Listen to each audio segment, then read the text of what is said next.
I never saw it coming. But how could I? When Scott and I first met, I thought we were soulmates. We met in Phoenix, Arizona, of all places, at an indie bookstore downtown. He was browsing the philosophy section, and I was in the aisle over, looking through a book on sustainable living. Before I knew it, we were spending evenings discussing everything from Thoreau to Taoism. Our love blossomed, and a year later we were married. Simple and private, just like us. We were in sync on everything, especially on our decision not to have any children. We both had demanding careers. Scott was a professor of philosophy, and I worked as an environmental consultant, often traveling for work. Shortly after our wedding, we relocated to Oklahoma, where Scott had been offered a tenured position at a local university. I shifted my consulting work online, and we found a nice, quiet home on the outskirts of Tulsa. The years rolled in, and we had been married for over 15 years when things started to change, and I noticed a shift in Scott. He began to spend more time with a group of people who were part of a local religious community. At first, I didn't mind. We'd always respected each other's beliefs. But the truth was, this group was different. They believed in a form of spiritual polygamy, claiming it was an ancient and divine practice. He spoke about the purity of the practice, the balance it brought to a man's soul, and how it aligned with his new understanding of life. I'm thinking about marrying again. It's part of this spiritual journey I've been on. I feel called to it. I didn't know what to say. I felt the floor drop beneath me. What do you mean, marry again? We're married. I know, but this is different. It's not about us. It's about something bigger. Looking back, I realize now that Scott's discovery of polygamy didn't come out of nowhere. It had been slowly creeping into his world, subtle at first, like a shadow that lingered longer than it should have. It started during one of his sabbaticals about 8 years into our marriage. He then began attending meetings of a local group who followed a similar path, which at first seemed harmless enough. They were intellectuals too, or at least that's how Scott described them, seeking spiritual growth through unconventional means. But I remember the first time he brought it up seriously, not as an abstract idea, but as something he was considering for us. It was one of those rare moments when we were both home and not buried in work. He turned to me, his face serious, but with that familiar analytical calm he always had when discussing something he'd given great thought to. I've been thinking about polygamy, about what it could mean for us. I laughed at first. I thought he was joking. Polygamy? For us? You're kidding, right? But the look on his face told me he wasn't. Scott, you can't be serious. That's not us. That's not normal. I know it sounds crazy, but hear me out. It's not about lust or some cliche of a man wanting more women. It's about something deeper, something spiritual. He went on to explain, slowly and methodically, as if he were giving a lecture. He told me about the group he had been attending, how they practiced polygamy not as a means of self-indulgence, but as a way to honor the divine order of things. He said it was about expanding love, not just for one person, but for many. We've chosen not to have children. Our lives are full, yes, but what if this is our path? What if this is how we contribute to something greater? To help bring more people into a loving, supportive environment. But we've been married for years, just the two of us. I thought that's what we wanted. We did. And I still love you. But this is about more than just us. It's about creating something larger. A family that isn't defined by the traditional boundaries. It's about spiritual growth. And it's not about replacing you. It's about adding to what we already have. Imagine having more people to share life with, to help us, to support us. We wouldn't be alone in this journey. His words felt like ice and fire all at once. He wasn't just suggesting we open our hearts to others, but that we fundamentally change the very foundation of our marriage. And what about me? Where do I fit into this? You're still my wife, my first wife, my partner in everything. That doesn't change. You'd be part of it too. How can you ask me to share you? We've been married for years, Scott. I didn't sign up for this. What happens to our marriage if you're giving your time, your energy, your love to someone else? What about me? It's not about taking anything away from you. You're my wife. That doesn't change. This is about expanding our love, not replacing it.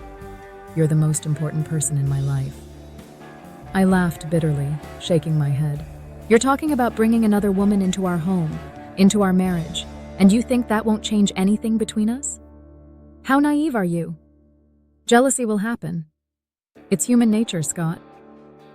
Jealousy is a societal construct. It's something we've been conditioned to feel because of monogamous norms.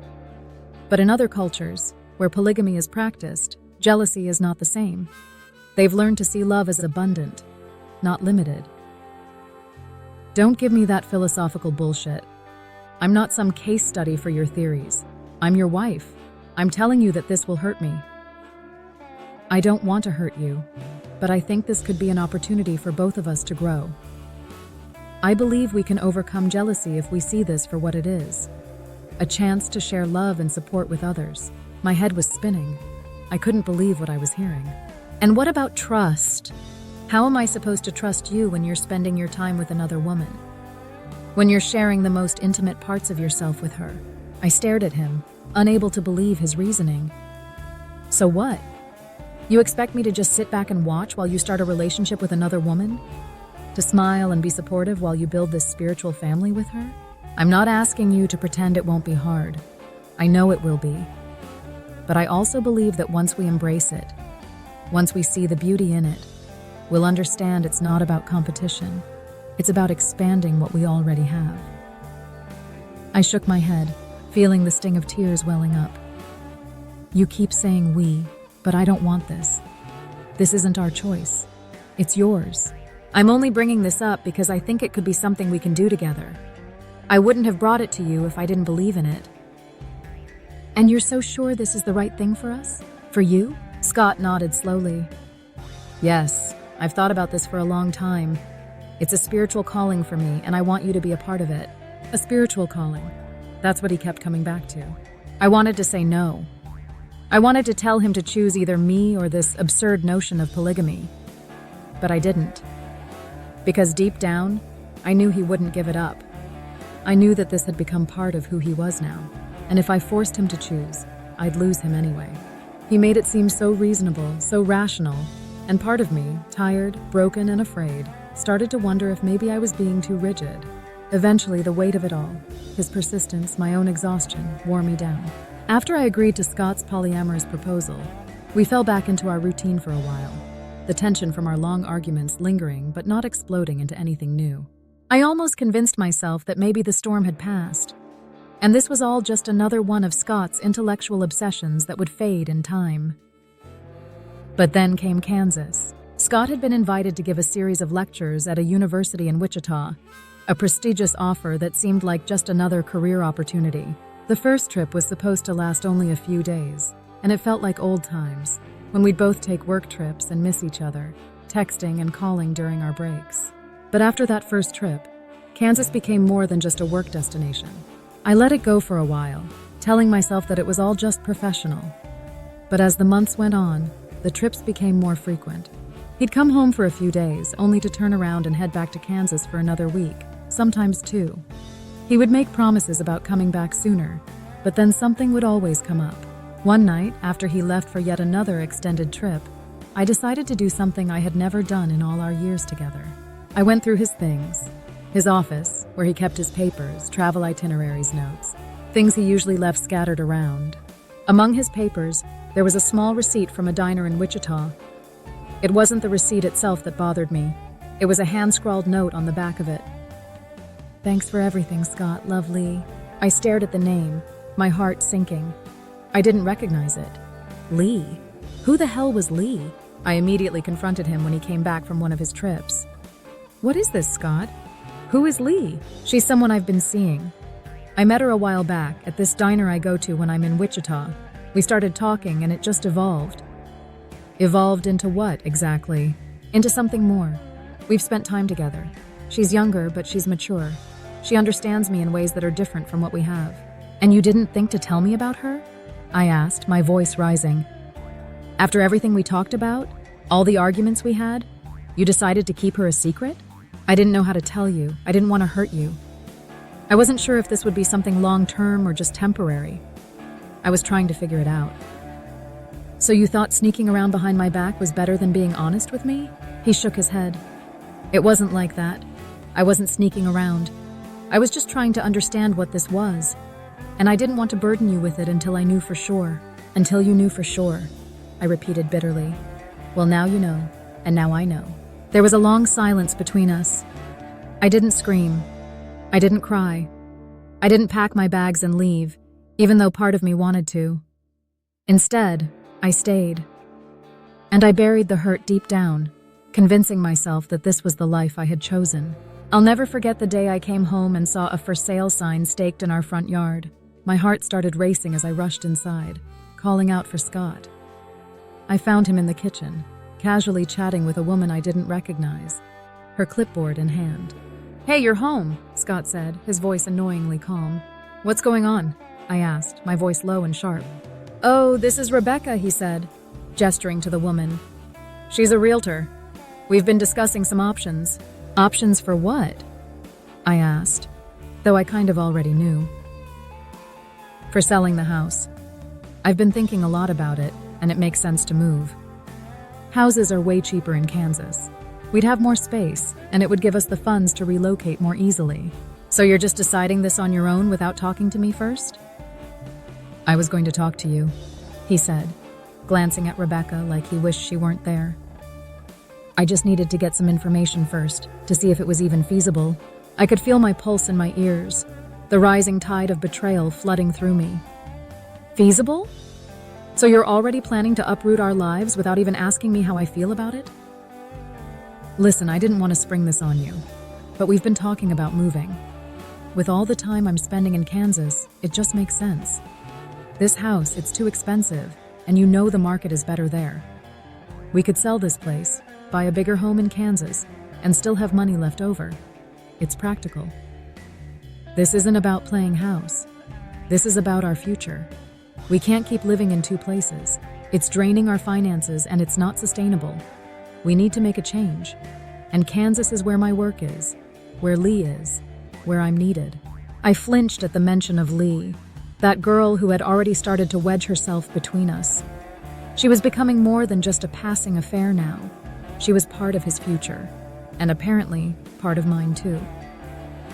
"You're asking me to sell my home, leave my job, and move to Kansas so you can be closer to her?"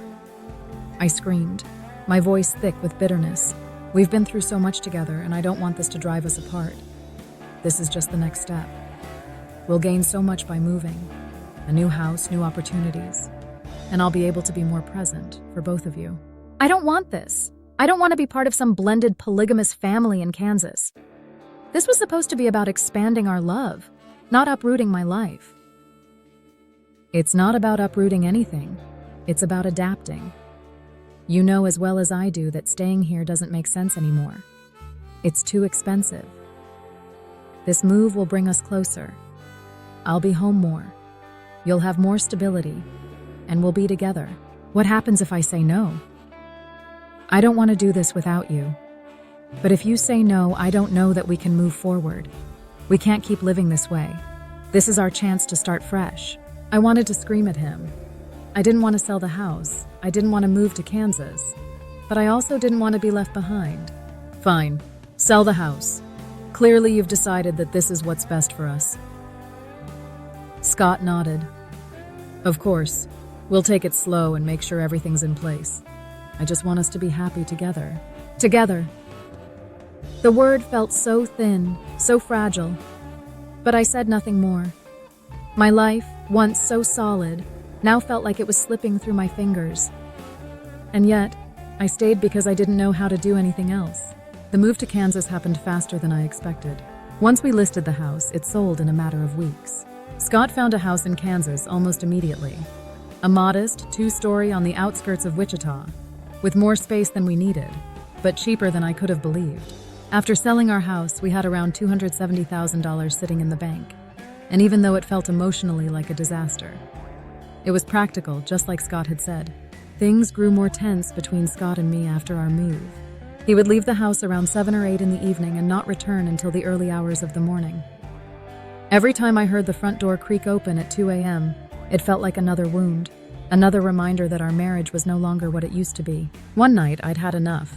He came home later than usual, and I was waiting for him. As soon as he stepped through the door, I confronted him. "You need to stop this, Scott. This has gone too far."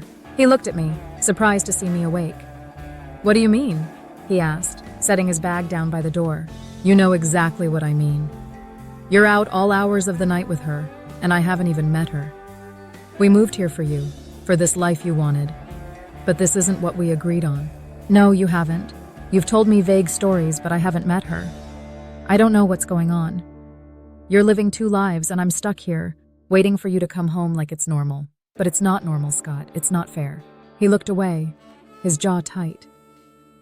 I'm trying to balance everything, okay? This isn't easy for me either. You're not even trying.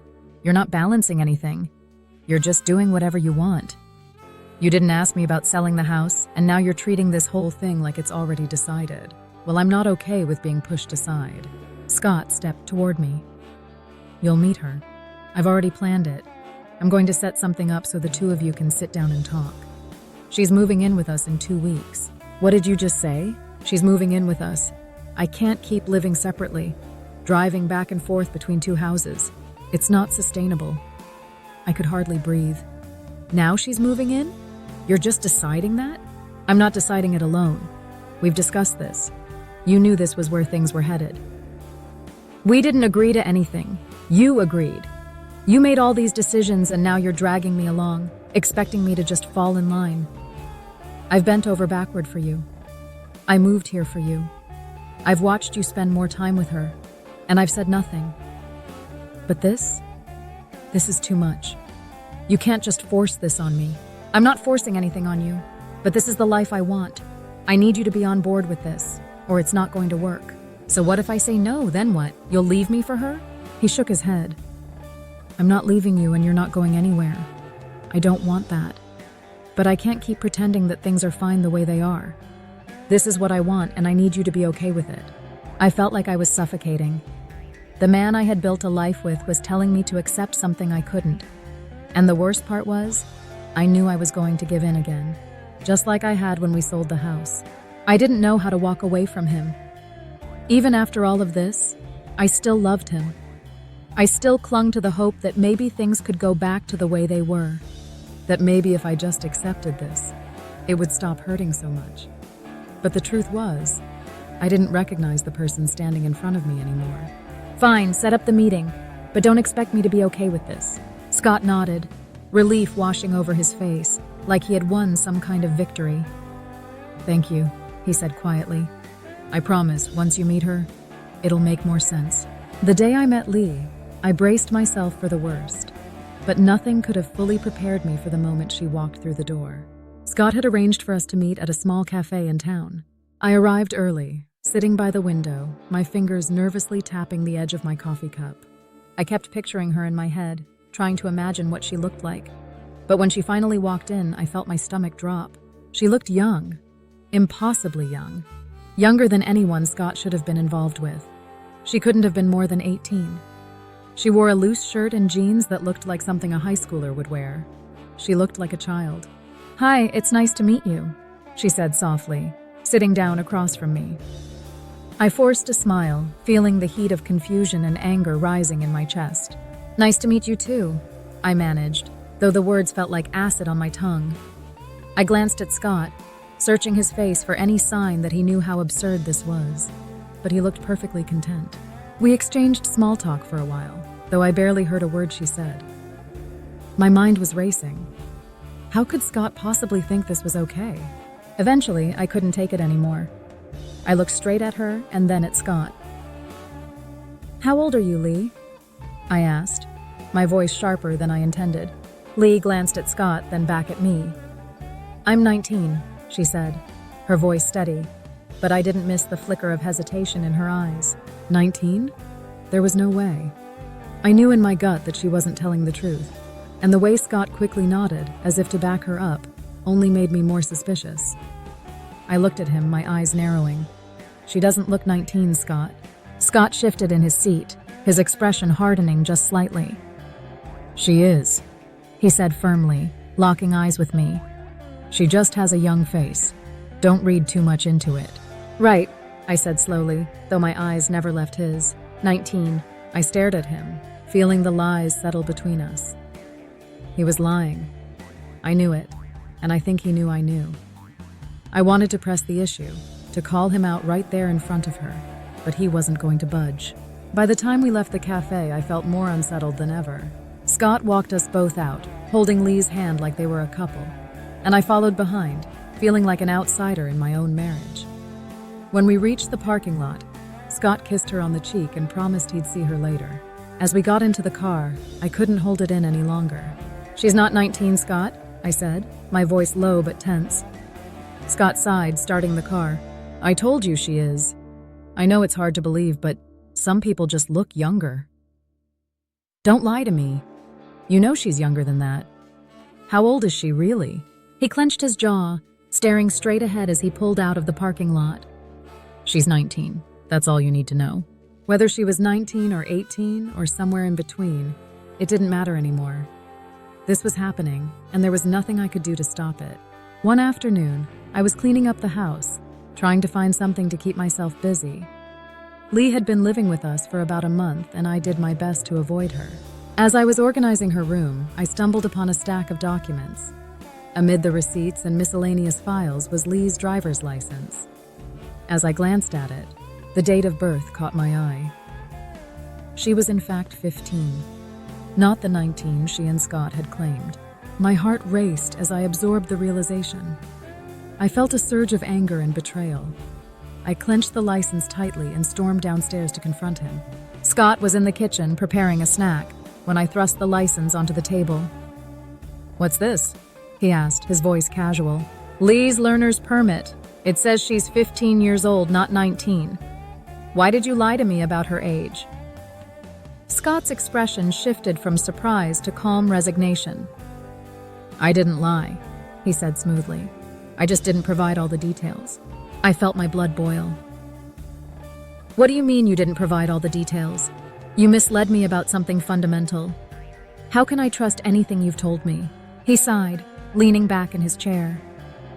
"In Kansas, the legal age for marriage is 15 with parental consent, and there's no minimum age with judicial approval. So my plan is to marry Lee once she turns 16, which is why we moved here." The reality of his words hit me like a punch. "So you moved us here just to marry her? This is the whole reason we sold our house?" Scott nodded. "Yes. The laws in Oklahoma wouldn't have allowed this. I needed a place where we could legally formalize our relationship with Lee." I was speechless. The enormity of his manipulation was overwhelming. "You planned this from the beginning. You used me and manipulated our lives just to get what you wanted." Scott's expression didn't change. "It's not manipulation. It's about living the life we both agreed to, even if it's unconventional. Lee is part of that life, and the legal framework here supports our choices." I could barely comprehend his justification. "So, what's next? Am I just supposed to accept this and move on?" He looked at me with a mix of pity and determination. "We'll adjust.